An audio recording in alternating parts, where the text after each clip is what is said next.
abri-la em 1 Coríntios, no capítulo 15. Já abra ela aí, 1 Coríntios, capítulo 15.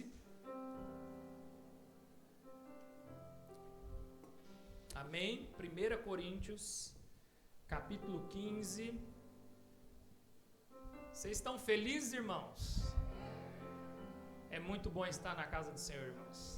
Não tem lugar melhor, irmãos.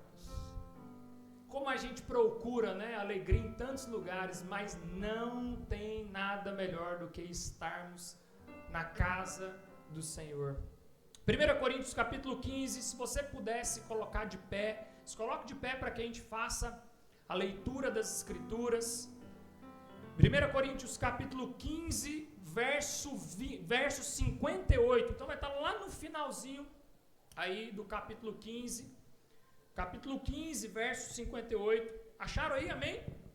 Glória a Deus, amém, irmãos? 1 Coríntios 15, 58, diz assim: portanto, meus amados irmãos, permanecei firmes, e que absolutamente nada vos abale, dedicai-vos dia após dia à obra do Senhor, plenamente consciente de que no Senhor todo o vosso trabalho jamais será improdutivo, ou em algumas versões, jamais será em vão. Feche os seus olhos, Espírito Santo de Deus, traga para nós, nessa noite, um batismo de revelação e de sabedoria, para que nós possamos compreender a Tua palavra e que tudo seja para a glória do Senhor, para o bem, ó Deus, da Tua igreja, para os benefícios do Senhor, ó Deus, e que nós possamos crescer e amadurecer como igreja local, em nome de Jesus, amém. Pode se sentar. Amém, irmãos?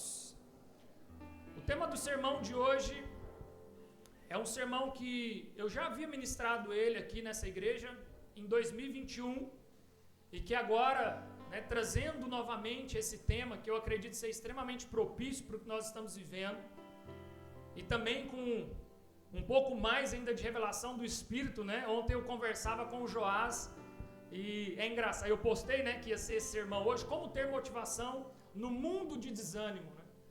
E aí o Joás logo já me mandou a mensagem lá na hora que eu postei, eu falei para ele: Joás, agora é engraçado que todas as vezes, né, que a gente vai preparar um sermão, parece que esse sermão ele vai se tornar uma série de palavras, porque o Senhor ele tem dado tanta graça, né, em mergulhar nas Escrituras, que parece que um sermão só é muito pouco para a gente aqui expor e discorrer sobre o tema, mas realmente é um sermão muito propício, irmãos, porque nós estamos vivendo um tempo onde a nossa motivação ela está sendo concentrada de maneira tão errada, e que muitas vezes, ainda que pareça uma motivação, na verdade nós estamos desanimados.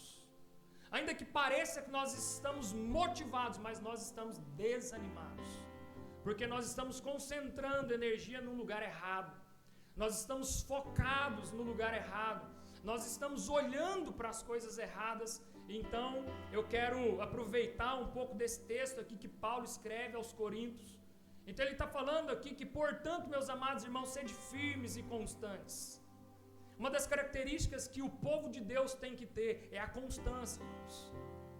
Atos 2:42 falava sobre a perseverança daqueles irmãos. Eles perseveravam. Uma das coisas que nós não podemos deixar, irmãos, falhar é a nossa perseverança e a nossa constância.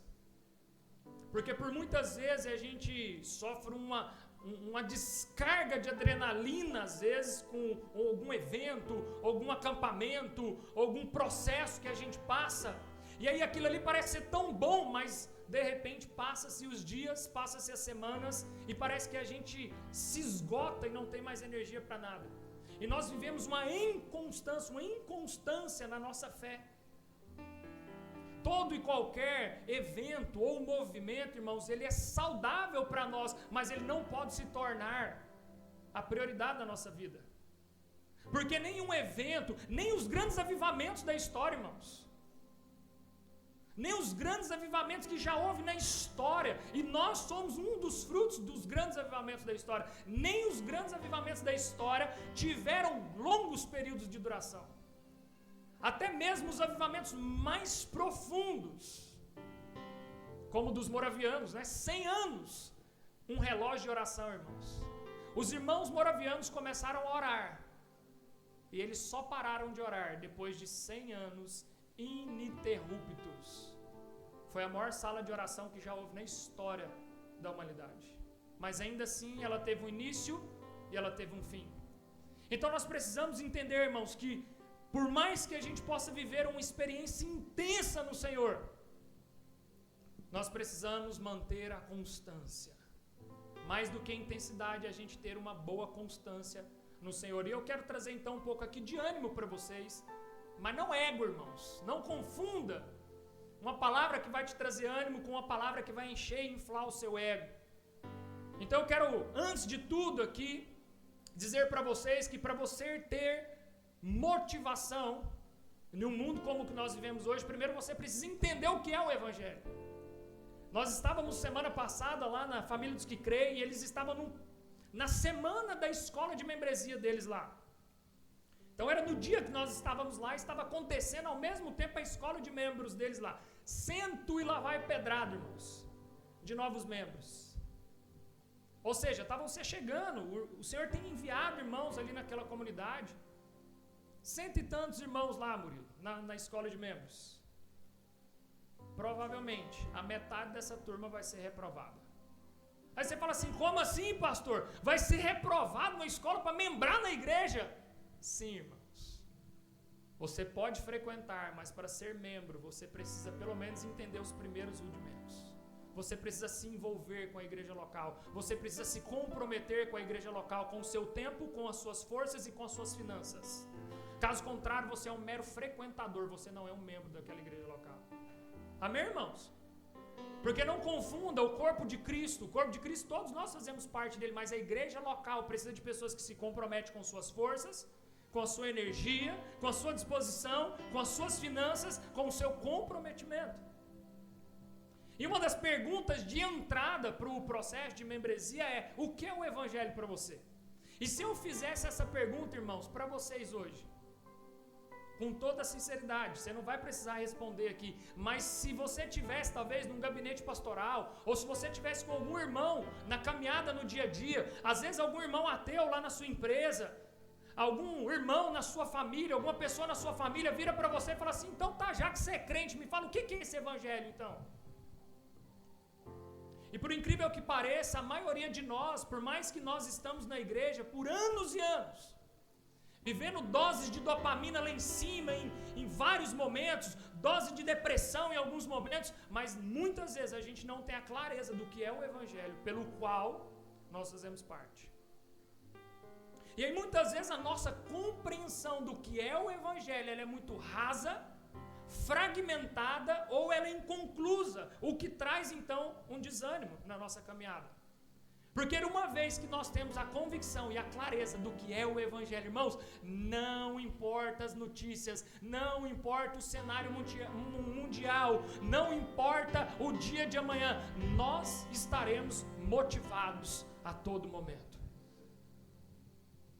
Porque nós entendemos que nossa jornada aqui, nossa caminhada aqui nessa terra, é para um único propósito. É para voltar para onde nós viemos, para a eternidade junto com o Senhor. É para vivermos na glória junto com o Senhor. É para esperar o dia do Senhor, onde tudo isso vai, na verdade, só dar continuidade, não um fim. Mas quem sabe, talvez, o início de todas as coisas.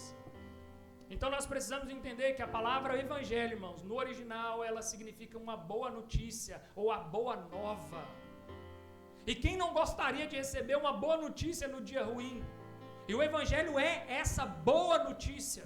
Ela é uma boa nova que deve ser anunciada. E conforme os teólogos dizem, né, na sua metanarrativa, que o Evangelho, então, ele se baseia na criação, queda, redenção e consumação. Eu vou colocar na tela aqui para vocês. Está liberado aí? Pode soltar aí para nós. De uma maneira mais ilustrativa, que fica mais fácil para os irmãos compreenderem, aqueles também que quiserem anotar ou tirar foto, que seja. Colocou aí? Solta o congelamento aí. Foi?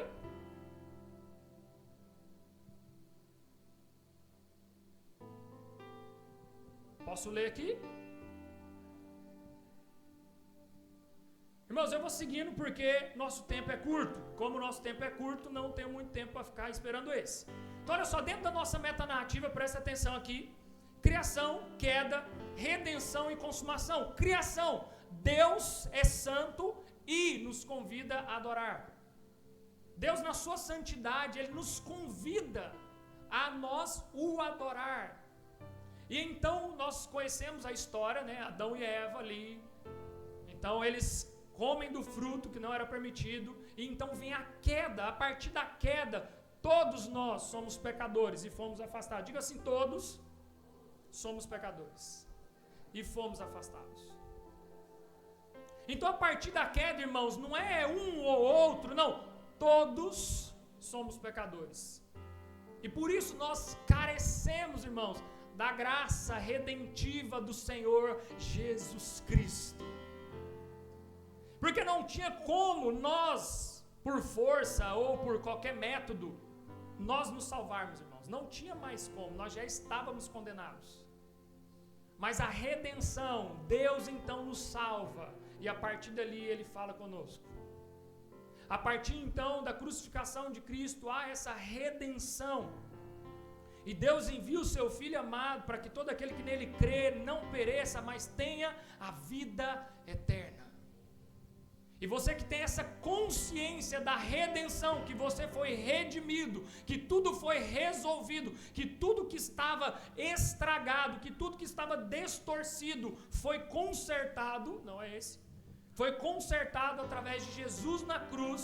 Então vem a parte da consumação, onde Deus nos abençoa e nos envia.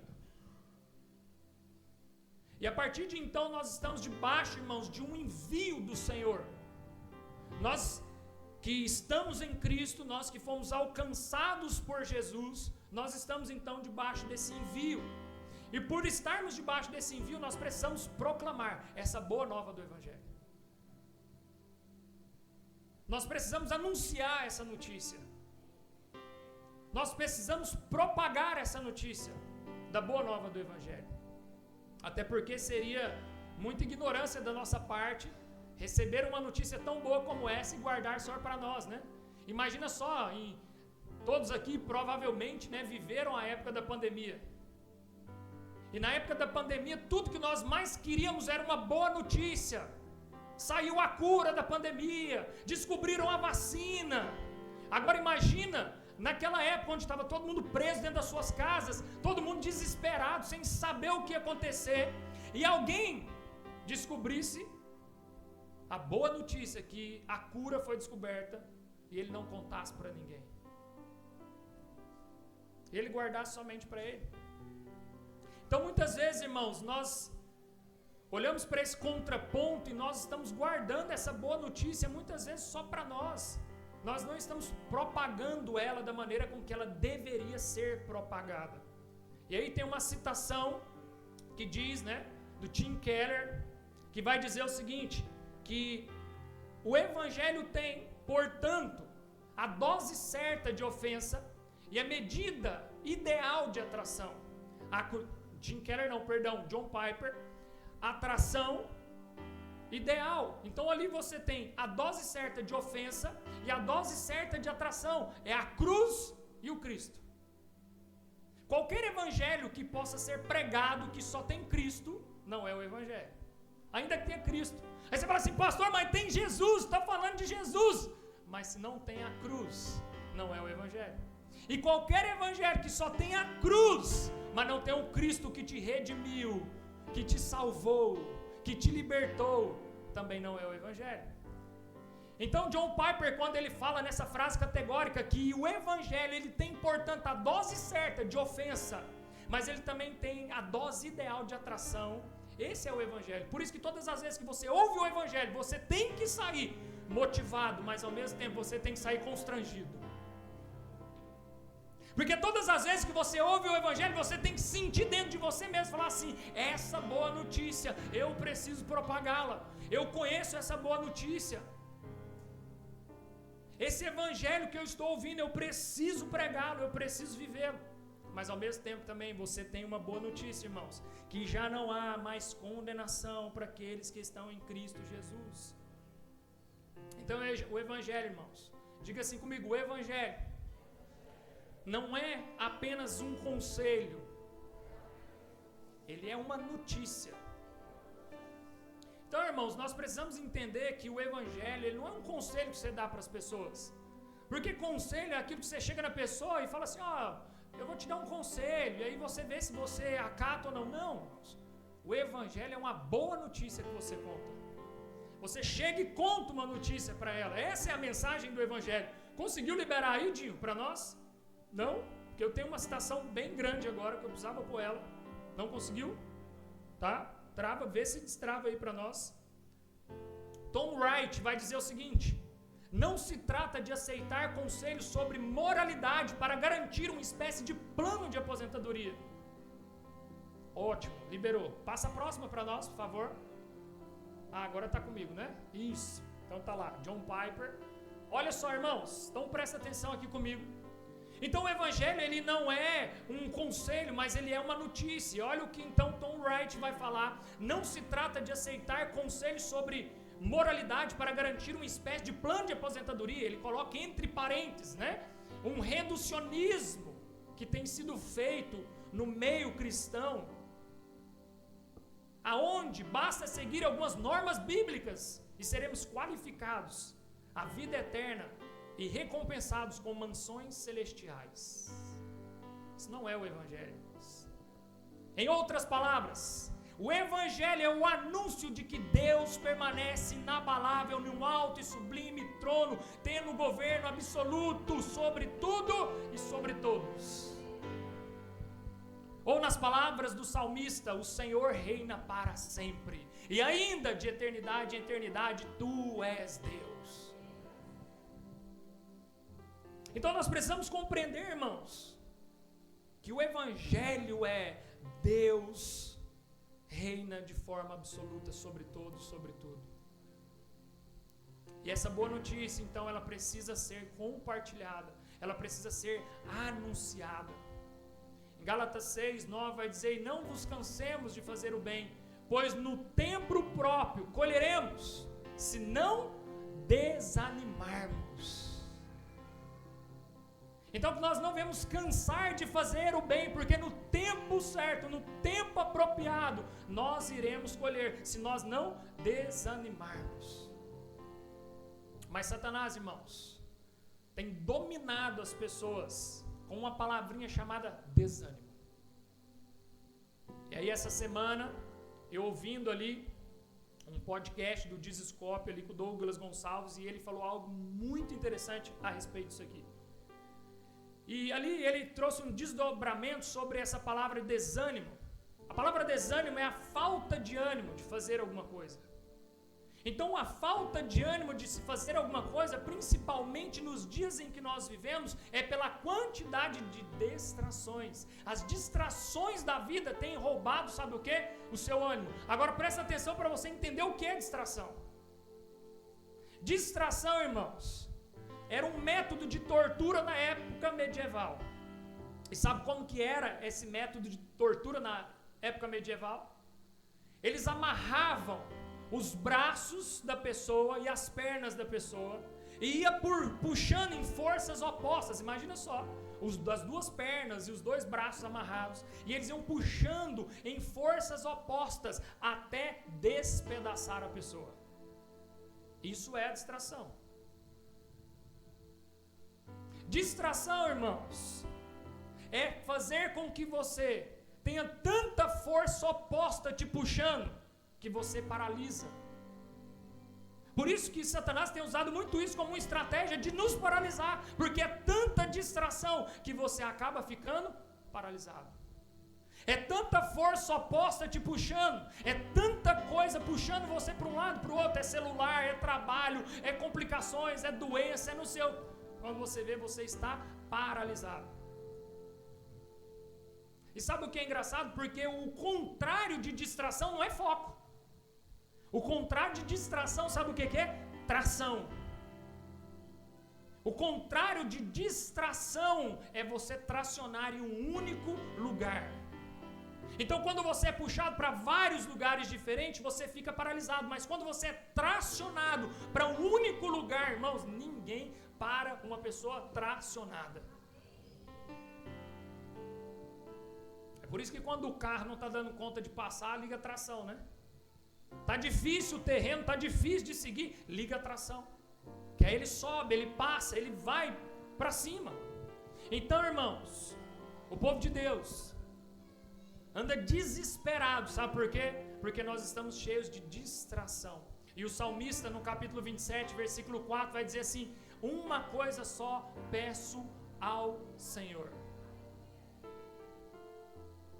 Nós precisamos voltar a pedir uma única coisa ao Senhor: que Ele possa nos tracionar rumo ao alvo, que é Cristo.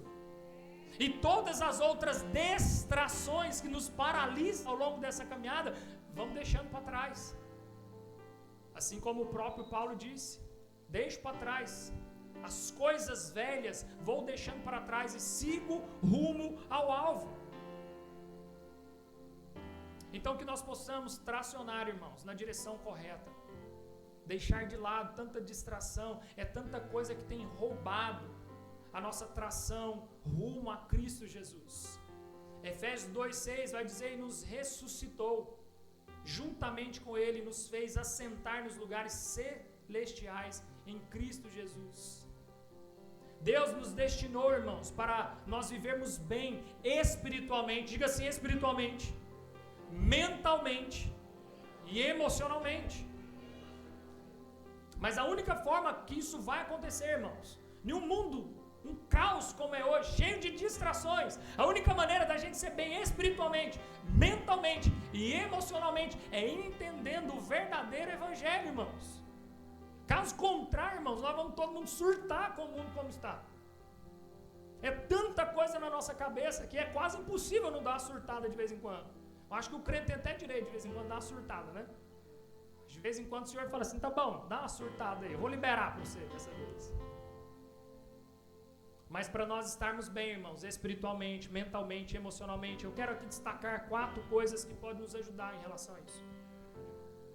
4 itens bastante importantes para que a gente consiga organizar as nossas emoções, que a gente consiga organizar a nossa mente, que a gente consiga organizar a nossa vida espiritual. A primeira delas, nós precisamos reconstruir o nosso conceito em relação a quem é Deus, irmãos. Porque muitas vezes, talvez por informações ou más informações, ou pelas distrações, porque tem muita coisa sendo falada aí fora, irmãos, que é muito mais distrações do que o verdadeiro evangelho.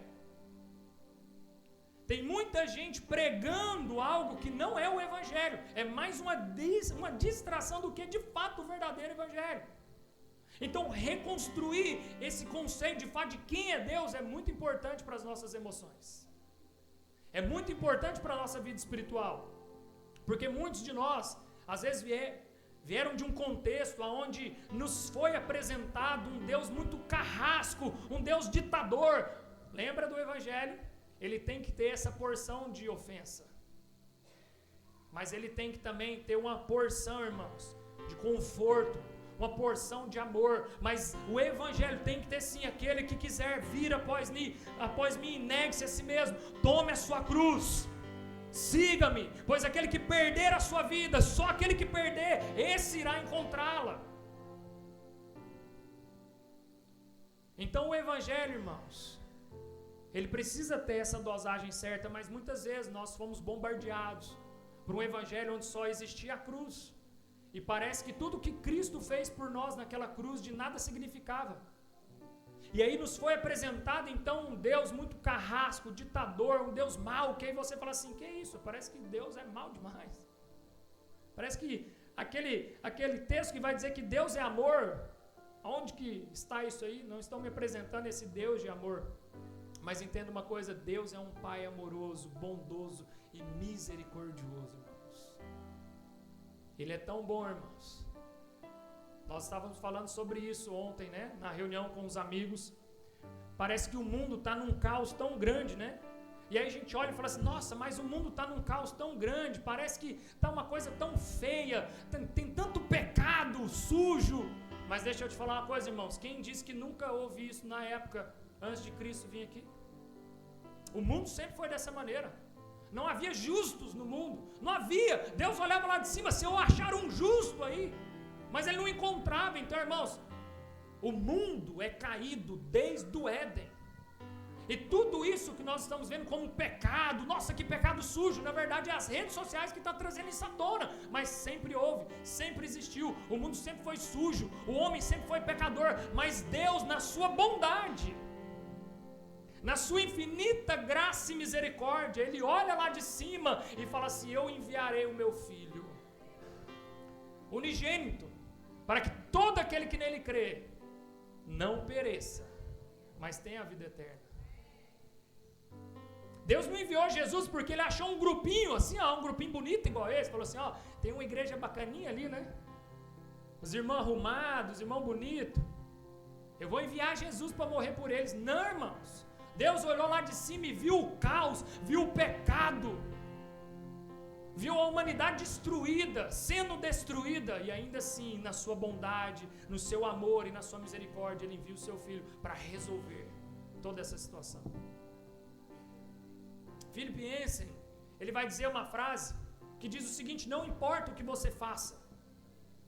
E essa frase, irmãos, é uma frase que nós precisamos entender uma coisa.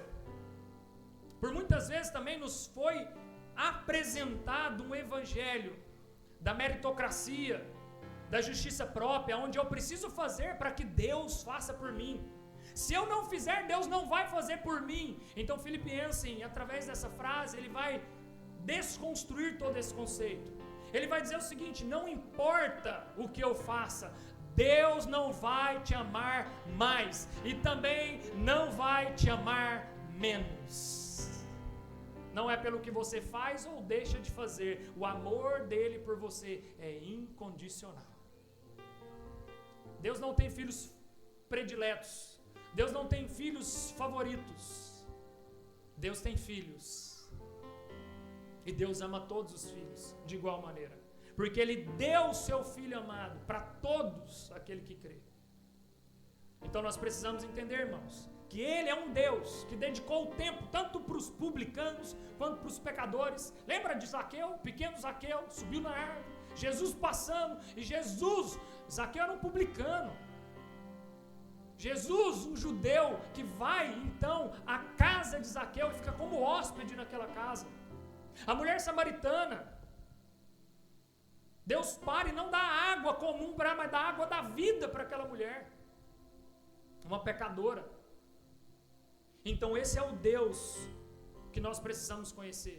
Esse é o conceito que nós temos que ter de Deus, que Ele é um Pai de amor, misericordioso, bondoso e que nos ama. Na parábola de Lucas 15, nós temos ali 3 exemplos que são dados através e contados através daquelas parábolas. A primeira delas vai falar de uma ovelha que se perdeu e que o pastor para tudo que ele está fazendo para ir atrás daquela ovelha que se perdeu. Esse é um pai que ama, que para tudo que está fazendo para ir atrás daquele que se perdeu.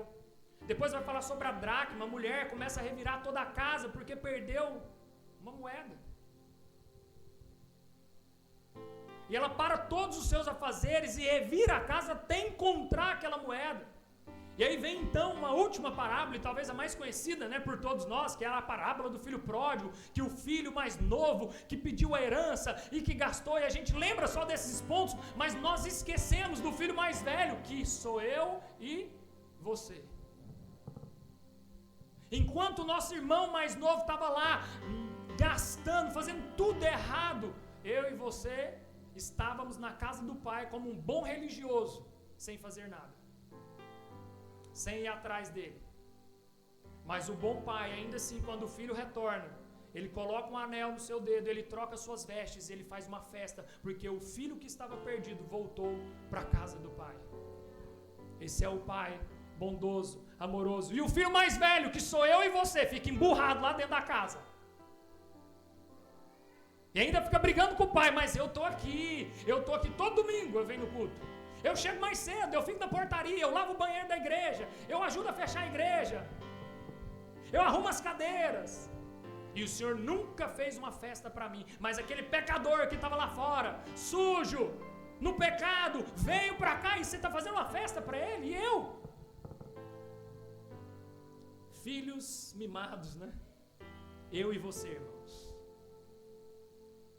Que muitas vezes, quando chega alguém totalmente improvável, e esse improvável, que a graça do Senhor o alcançou, e ele começa então a talvez se destacar, porque a fome, a sede dele é tão grande, você que está há anos e anos começa a olhar e falar assim, isso aí não vai durar muito tempo. Já está cauterizado, né, o amor aí dentro do coração. Mas Deus não, irmãos, Ele não olha dessa maneira. Ele sempre é um Deus de amor.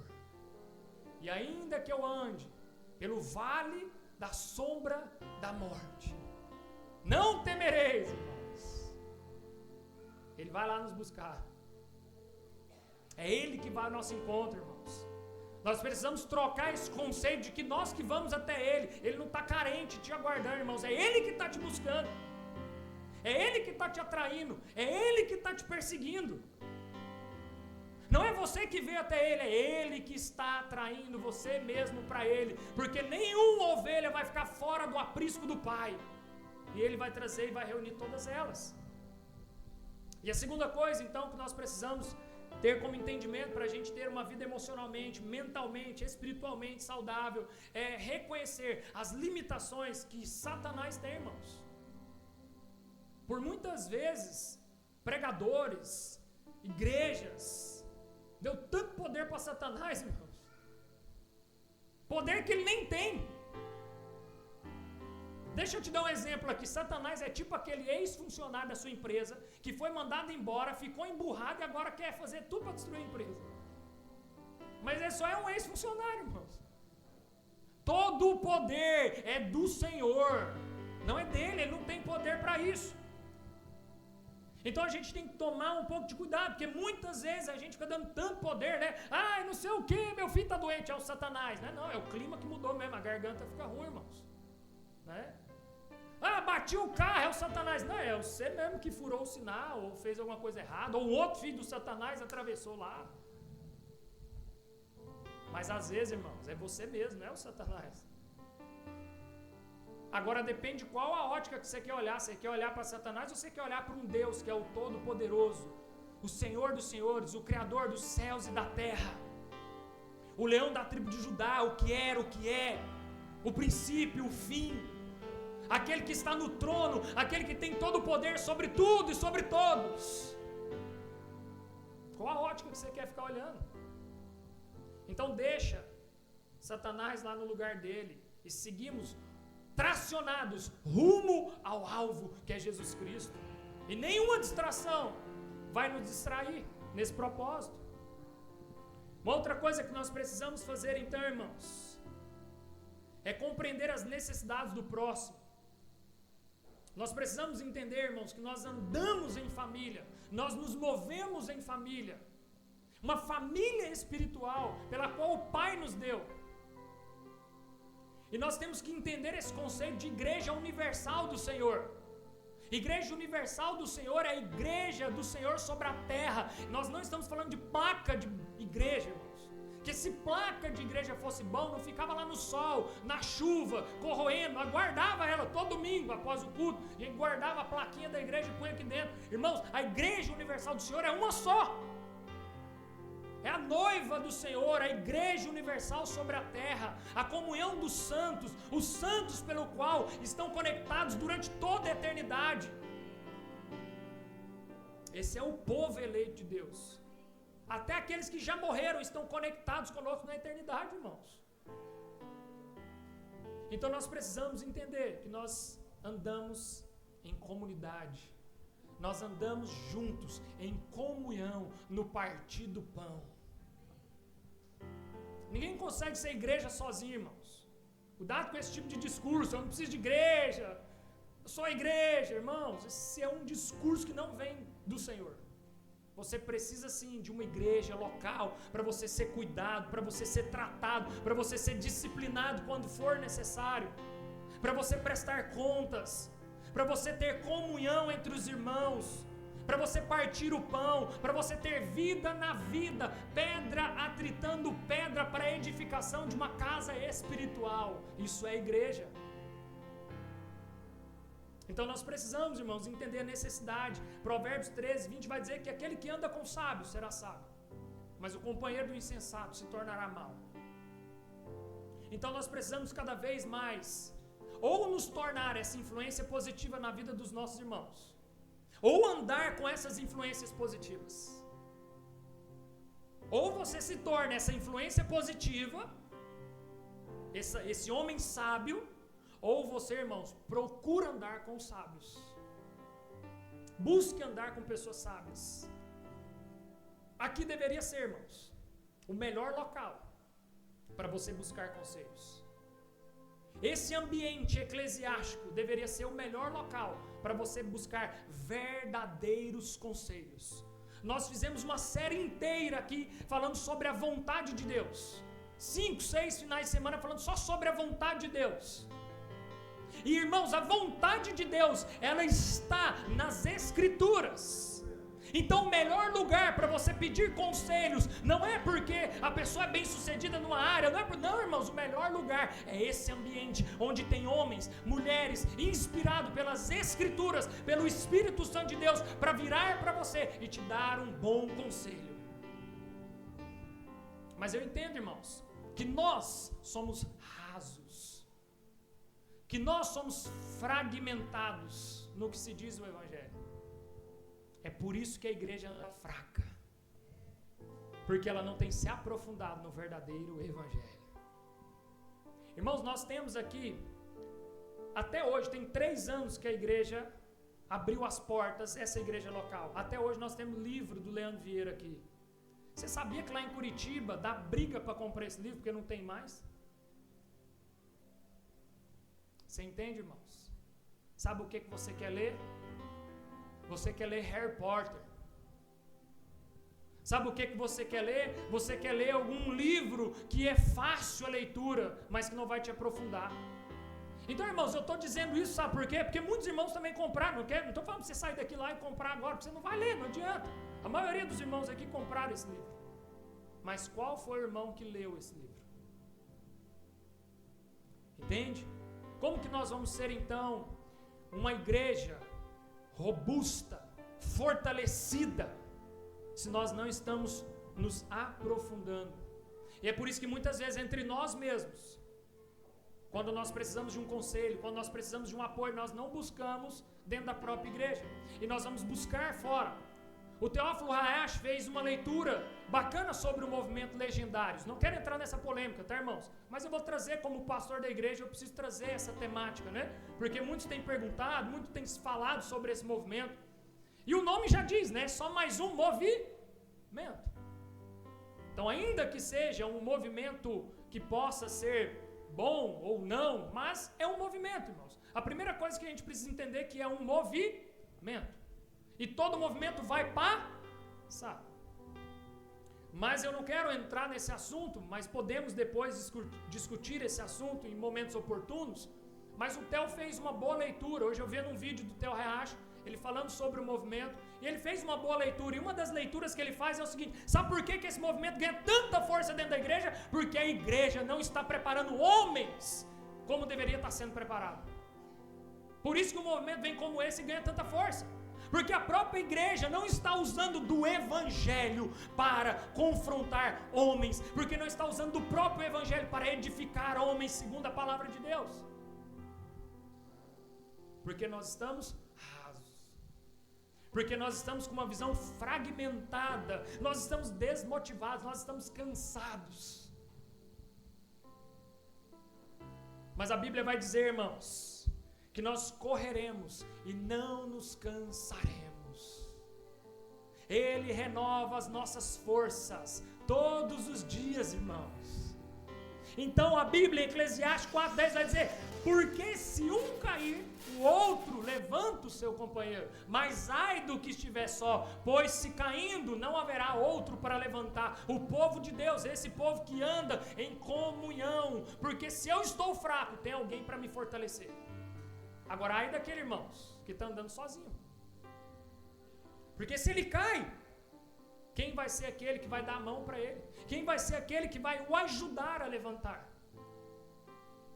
Então nós precisamos, irmãos, desenvolver essa forma de nos mover em comunhão, em comunidade. E quando eu falo comunhão e comunidade, eu não estou restringindo somente a essa comunidade local.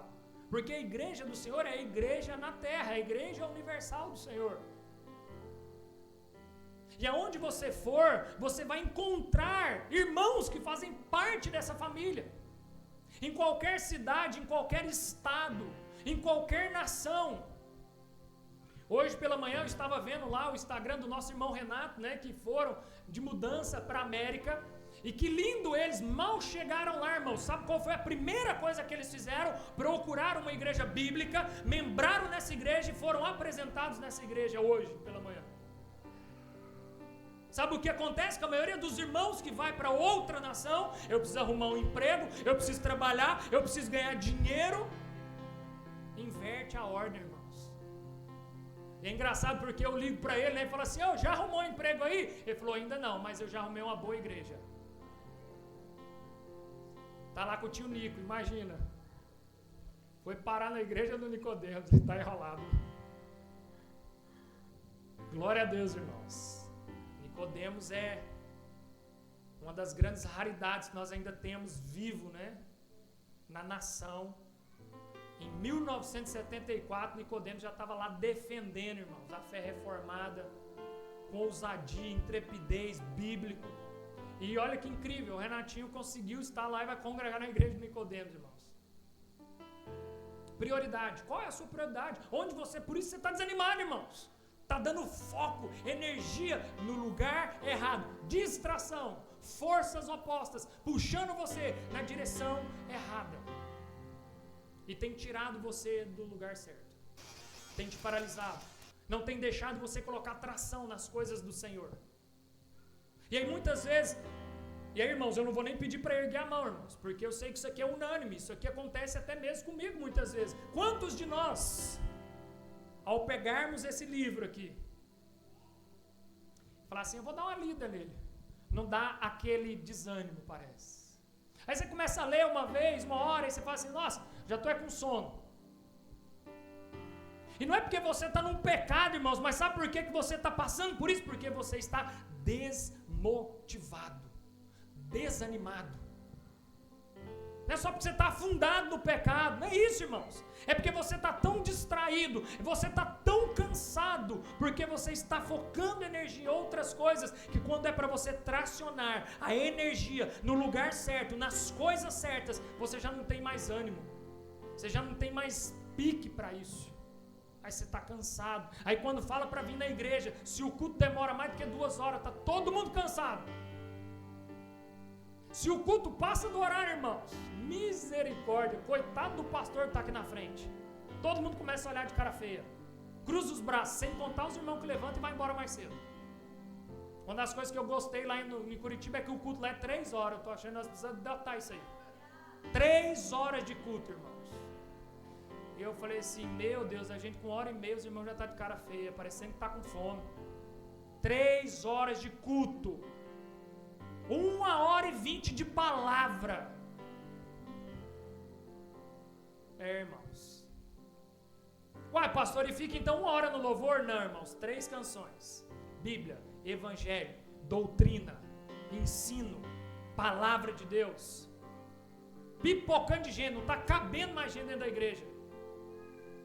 Nada de atração, não tem um painel de LED, não tem uma pintura preta, não tem uma luz apagada, não tem nada, irmãos.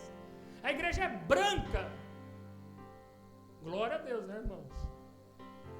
Não que eu tenha contra o preto, irmão, não tem nada a ver não, a nossa é preta. Nós pegamos assim, mas glória a Deus. Não é a cor que determina, irmãos, mas o que eu quero dizer para vocês é que o evangelho é suficiente. O evangelho, basta o evangelho, ele é suficiente, não precisa de argumento, não precisa de atrativo, o evangelho tem que ser suficiente, irmãos. E a quarta coisa, irmãos, nós precisamos reconstruir uma boa imagem a nosso respeito. Qual é a imagem que você tem sobre você?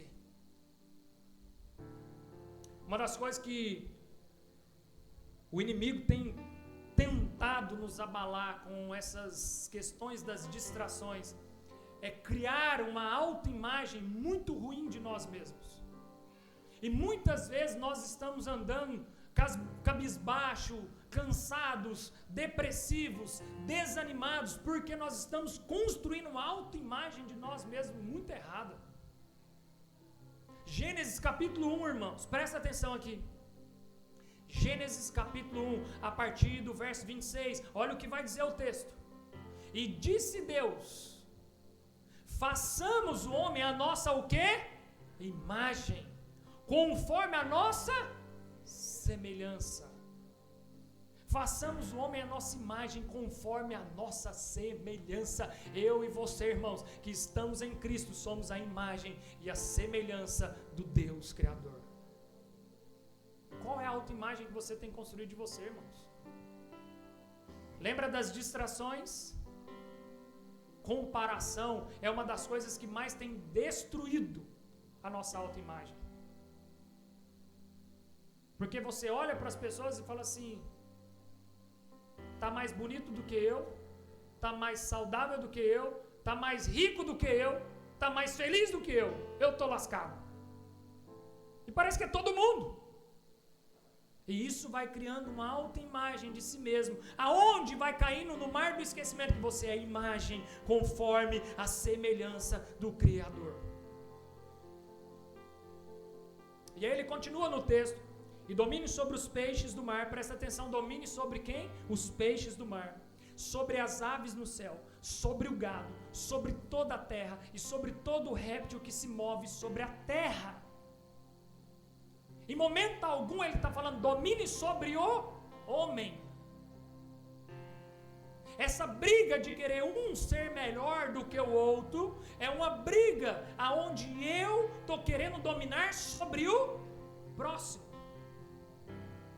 Não existe isso, irmãos, na Bíblia. Nós não temos todas as guerras, todos os conflitos, todos os combates que houve na história da humanidade é porque foi o homem querendo dominar sobre o outro homem, sobre outra nação, querendo mostrar que era melhor do que o outro. E as redes sociais é um holoforte para isso, porque muitas vezes quando eu posto alguma coisa nas redes sociais, eu estou querendo anunciar para as pessoas: eu sou melhor que você. Eu tenho mais do que você. Eu consigo mais do que você. E infelizmente, ferramentas como essas, irmãos, que poderia ser uma bênção para nós, para propagar o Evangelho. Imagina, você consegue alcançar, né, milhares de milhões de pessoas através das redes sociais. Pessoas que talvez não seriam alcançadas se não fossem as redes sociais. E eu quero aqui abrir um parênteses e contar um testemunho que de fato constrange o meu coração. Nós estávamos com o Leandro Vieira semana passada. O Leandro Vieira, irmãos, para quem não sabe, está indo esses dias agora, se não me engano hoje, ou já foi, para a Europa, aonde já foi, né? Porque despediu na semana passada, isso mesmo, então ele já deve estar chegando lá. Irmãos, ele está indo lá para edificar uma comunidade de fé que está nascendo lá na Europa. Sabe de quem é essa comunidade de fé? É na casa de nada menos, nada mais do que o Alisson Becker, o goleiro da seleção brasileira. O goleiro é o Arsenal? Qual que é o time? Qual que é? Não, lá? Liverpool. Vocês viram o Leandro Vieira postando alguma coisa a respeito disso aí? Entende, irmãos? Tração no lugar correto. Tem 6 meses que o Leandro Vieira discipula o Alisson. 2 vezes por semana, 2 horas de discipulado. Ninguém sabe. Foco no lugar certo, o Evangelho. O Evangelho está sendo pregado. Então nós precisamos, irmãos, entender que independente, irmãos, de quem você é, aquilo que o Senhor te deu, se Ele te deu diplomas, se Ele te deu riquezas, se Ele te deu status, use isso para a glória do Senhor. E aí tem um contraponto, né? Eu não vou falar quem, para não expor ninguém. Mas teve um pregador famoso essa semana que vai lá e posta foto com o Neymar. Tá achando o máximo, irmãos. Não que você não tenha que pregar o evangelho pro cara, mas será que é o evangelho que está sendo pregado? Porque se ele não muda, sabe o que aconteceu com o Alisson? A diferença, por isso que eu estou falando do paralelo. Neymar continua na farra, na festa, traindo, fazendo menino onde passa.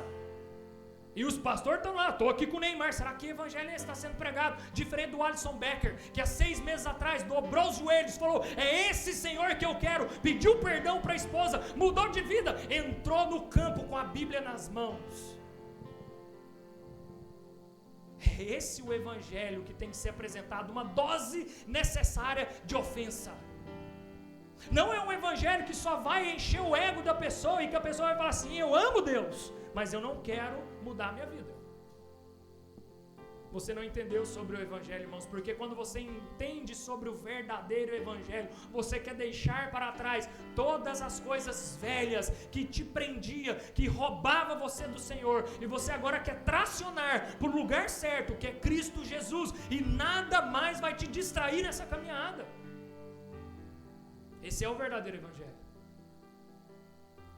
Então, irmãos, independente das suas fraquezas, dos seus pontos fracos, e que todos nós temos, foque, irmãos, concentre-se naquilo que o Senhor te deu de melhor. É ser a imagem e semelhança do Criador, e você como a imagem e semelhança do Criador, existe sim aí dentro de você muitas coisas boas, ainda que nem você esteja enxergando, ainda que ninguém esteja enxergando, mas existe aí dentro de você dons, talentos que o Senhor te deu, porque todos aqueles quando são alcançados por Jesus, eles recebem sim dons e talentos. Então você tem sim, irmãos, dons e talentos aí, que estão escondidos aí dentro, e que você precisa focar e tracionar neles.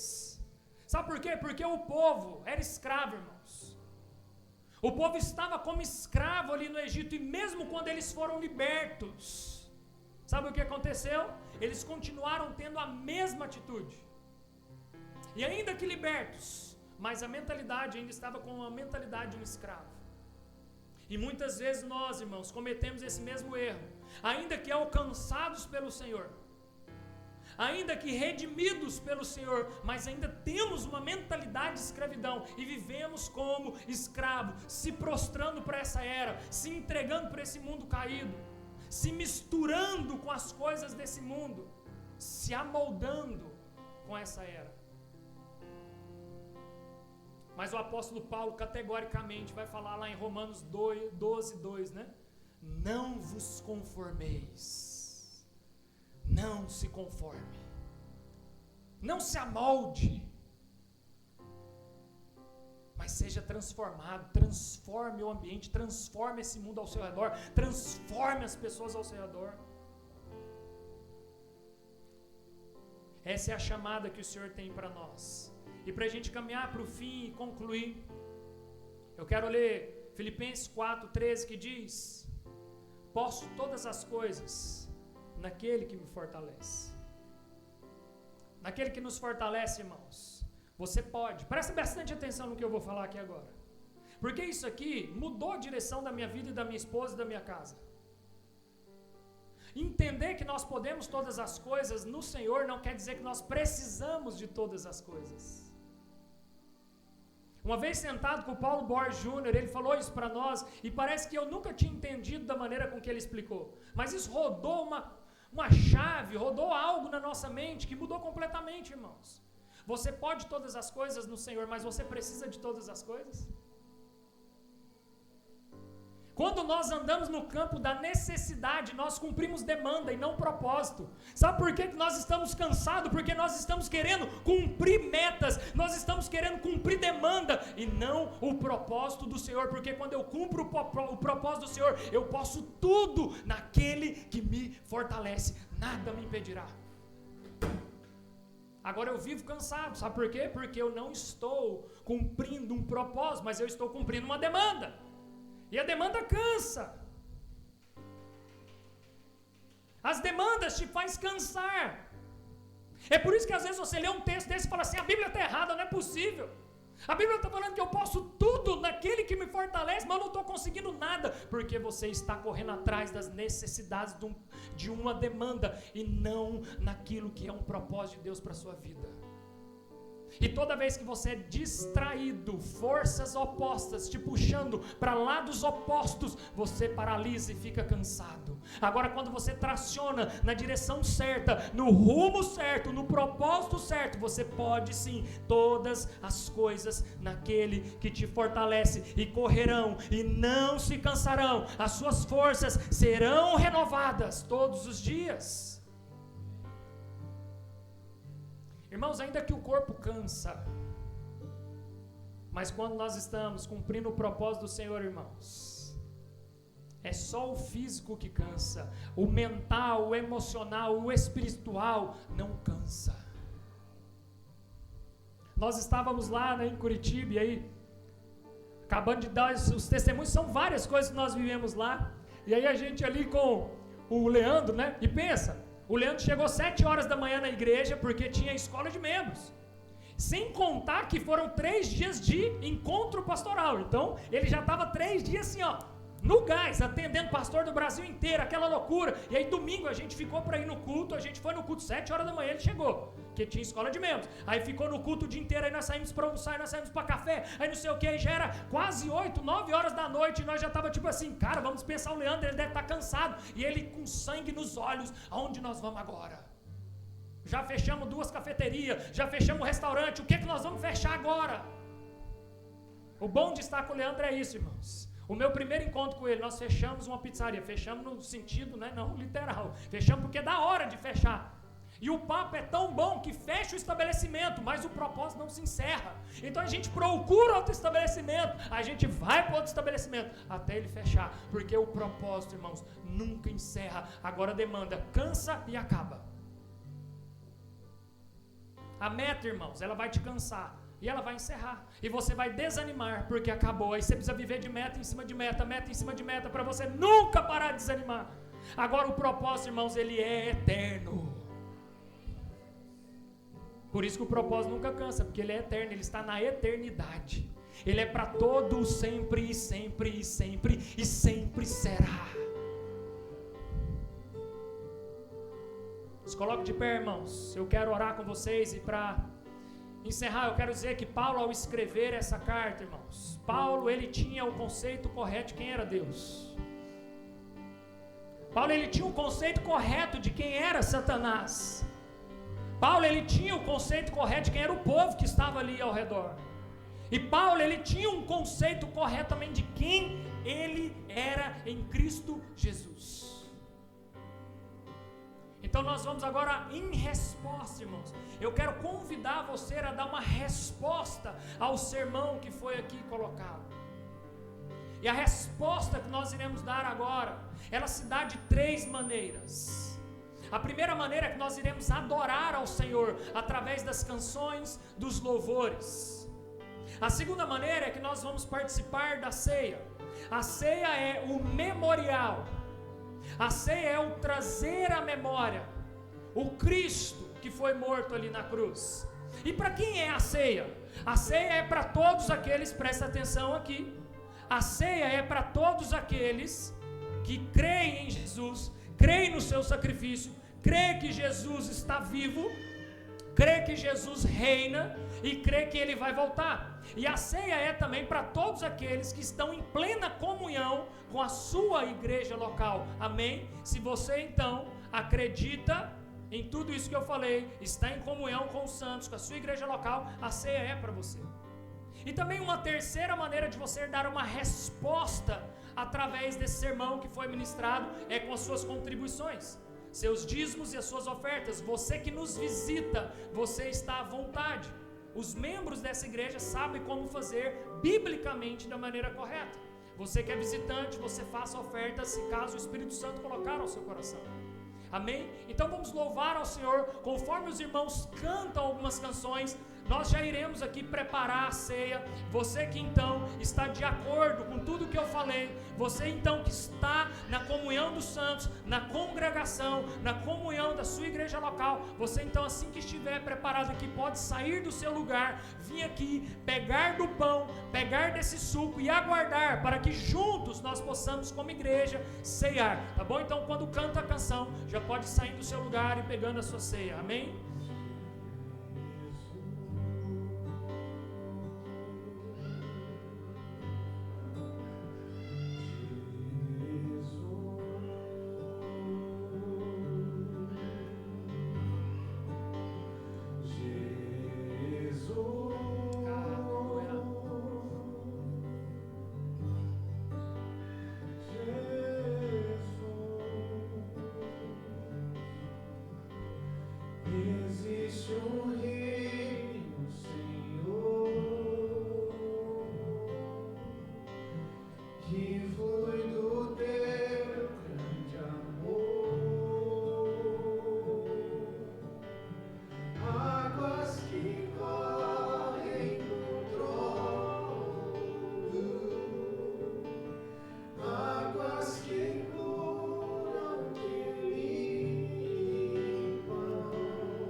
Deixa esse rio de Deus passar aí.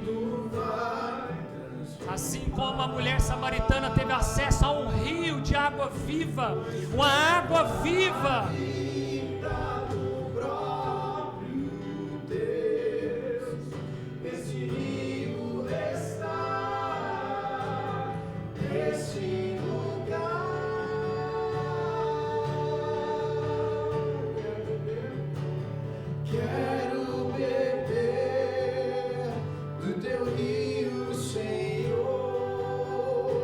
Sacia minha sede, lava o meu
Pois recebi do Senhor o que também entreguei a vocês, que o Senhor Jesus, na noite em que foi traído, tomou o pão e, tendo dado graças, o partiu e disse: isso é o meu corpo que é dado em favor de vocês. Façam isso em memória de mim. Logo em seguida, da mesma forma, depois da ceia, ele tomou o cálice e disse: este é o cálice e é a nova aliança no meu sangue. Façam isso sempre que comerem e beberem em memória de mim, porque sempre que fizerem isso, anunciarão a morte do Senhor até que ele venha. Participe agora então do corpo de Cristo através do pão aqui representado e logo em seguida do cálice.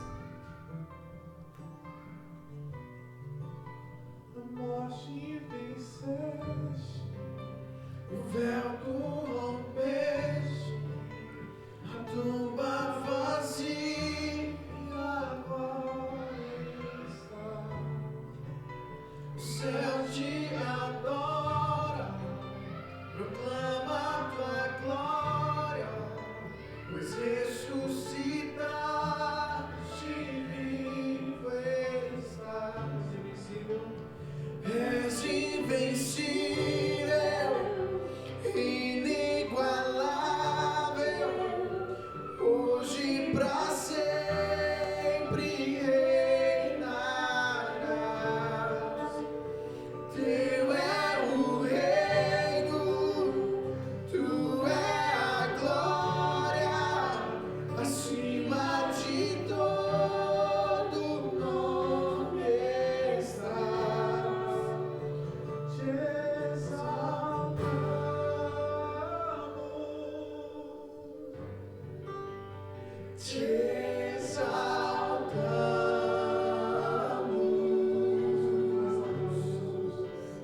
te exaltamos, te exaltamos,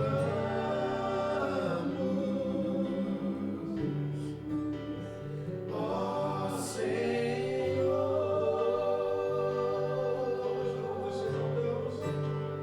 Te exaltamos,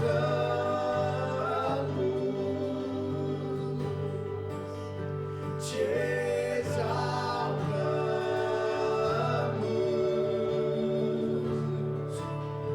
te exaltamos,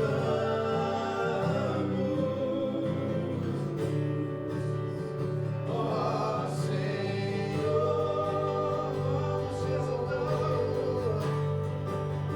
Te exaltamos,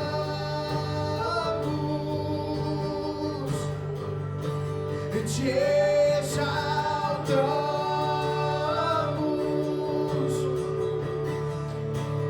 te exaltamos,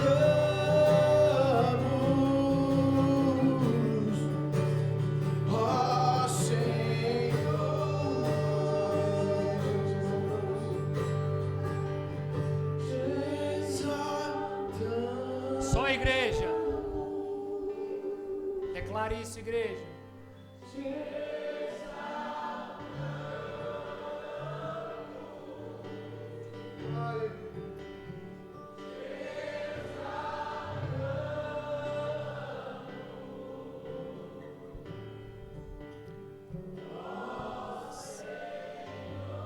Te exaltamos, Senhor, porque só o Senhor é digno de toda a honra, toda a glória e todo o louvor.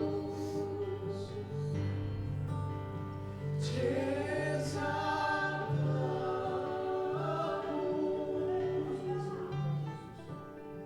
te exaltamos,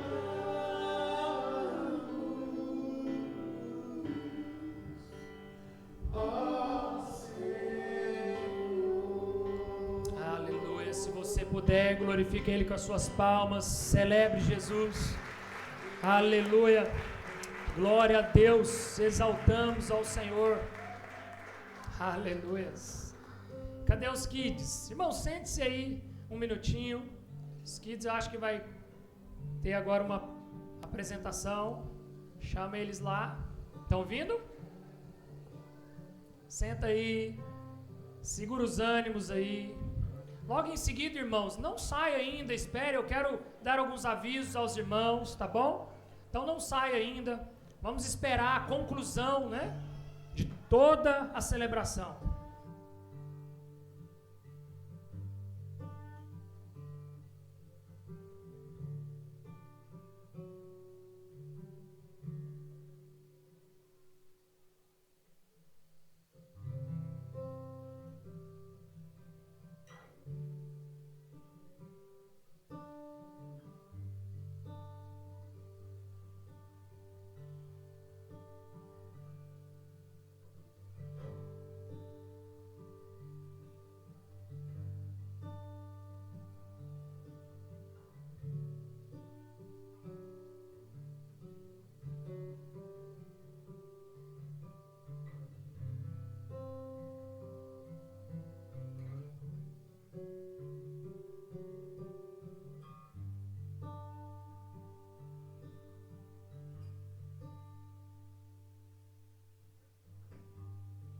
Só um minuto aqui, eu vou precisar do sem fio mesmo.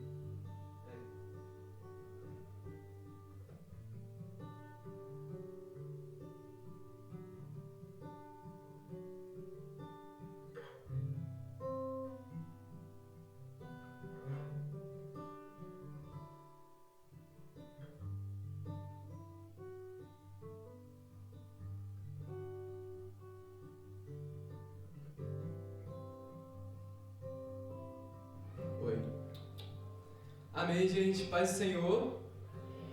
Então, esses últimos tempos na salinha, as crianças elas aprenderam sobre o plano de salvação através de uma dinâmica chamada o livro sem palavras. E aí cada cor representa uma cor do livro sem palavras.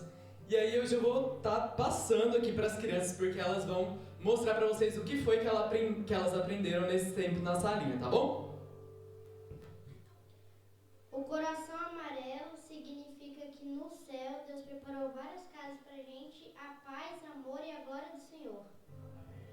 O coração preto significa o pecado e uma coisa que não devemos cometer, que se afasta a gente de Jesus e da nossa salvação. Todos pecaram e carecem da glória de Deus. Romanos 3:23.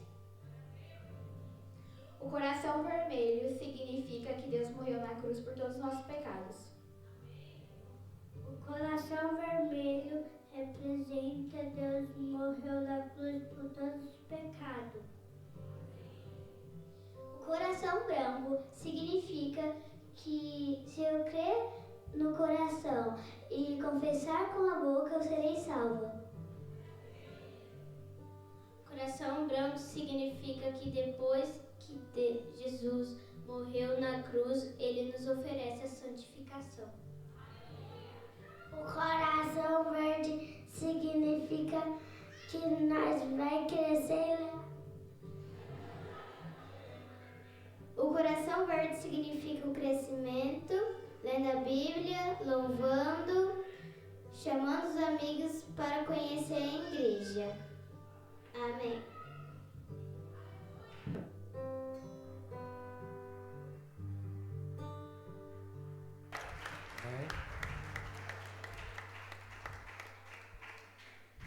Espera aí que tem mais.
Aleluia! Glória a Deus! Mais? Amém? Glória a Deus! Que bênção, gente!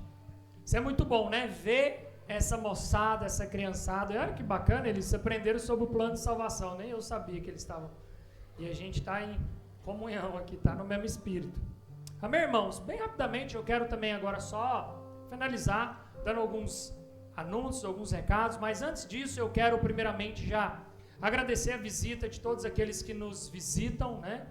Estamos aqui recebendo alguns amigos, então sempre é muito bom recebê-los, tá? Ao final ali vai estar o Felipe e a Evelyn, passa lá, eles vão dar uma lembrancinha para vocês. Você que está vindo hoje aqui pela primeira vez, seja muito bem-vindo. Retorne sempre, essa é a casa do Senhor, essa é a Igreja Universal do Senhor, as portas estão abertas para que juntos nós possamos então edificar essa casa espiritual. Ainda antes de eu falar aqui, essa semana nós vamos dar início provavelmente à nossa escola de membros. Então você que ainda não passou pela escola de membros, preste atenção, você às vezes já está na igreja, congregando aqui conosco, caminhando conosco há um tempo, mas ainda não passou pela escola de membros, nós priorizamos que você passe, você precisa passar para oficialmente se tornar um membro dessa igreja local, amém? Então, já nos procure, se você ainda não passou, ainda que você esteja aqui há 6 meses, há 1 ano, e não passou pela escola de membros, você precisa passar, amém? Fluir nos lares, então, é uma maneira de nós nos encontrarmos ao longo da semana, são os pequenos grupos, né, as igrejas nas casas se reunindo. Se você ainda não participa, procure também alguém aí da equipe de voluntários para você ingressar em algum Fluir nos Lares. Tem sido muito precioso os testemunhos que nós temos ouvido em relação aos Fluir nos Lares, então não deixe de participar. Terça-feira tem, né, futebol, toda terça-feira a turma aí do esporte tá jogando um futebolzinho aí. As mulheres já estão pedindo um vôlei, né? Depois vamos ter que organizar esse negócio aí. Ano passado tinha o futebol e o vôlei ao mesmo tempo, né? Esse ano só os homens aí que são na frente. Mas vamos organizar isso aí, tá? Olha que legal, vai ter então a turma aí, os jovens, os adolescentes estão se organizando. Que dia que é que vocês vão? É agora? Dia 16. Então se organize aí. Você que não estava sabendo, mas pode ir também, toda idade. Tá? Eu tô falando os jovens que estão movimentando isso aí e os adolescentes, mas todo mundo está convidado. Vão lá ver então The Chosen, a última ceia. É uma série muito bacana, muito especial. Então saiu agora no cinema a última ceia e nós vamos lá assistir, tá? Então você está convidado também. Amém? Só isso? Amém? Vamos encerrar, se coloque de pé então. Vamos juntos, irmãos, declarar aqui como a igreja apostólica que segue a doutrina dos apóstolos, o credo apostólico, tá? Então, juntos aqui, nós iremos ler aqui o credo dos apóstolos, amém? No 3, pode ser? Para que toda a igreja, junto comigo, então, leia. 1, 2, 3. Creio em Deus Pai, Todo-Poderoso, Criador do céu e da terra. Creio em Jesus Cristo, seu único Filho, nosso Senhor, o qual foi concebido por obra do Espírito Santo, nasceu da Virgem Maria, padeceu sob o poder de Pôncio Pilatos, foi crucificado, morto e sepultado, desceu à mansão dos mortos, ressuscitou ao 3º dia, subiu aos céus, está sentado à direita de Deus Pai Todo-Poderoso, donde há de vir para julgar os vivos e os mortos. Creio no Espírito Santo, na Santa Igreja Universal, na comunhão dos santos, na remissão dos pecados, na ressurreição do corpo e na vida eterna. Amém. Feche seus olhos. Pai, nós te louvamos mais uma vez. Obrigado por esse tempo tão precioso aqui na tua presença. Obrigado porque o Senhor nos presenteou com uma palavra que veio do céu, através das tuas escrituras, revelada a nós. Pai, que tudo seja para a glória do teu nome, para os interesses do seu Filho, ó Pai, e para que a igreja do Senhor possa avançar na terra. Assim nós oramos e te agradecemos. Nos dê uma semana abençoada na sua presença. Em nome de Jesus, amém. Antes de sair, cumprimente uns aos outros com a graça, com a paz do Senhor. Dê um abraço aí no seu irmão. Não vá sem antes cumprimentar uns aos outros. Amém?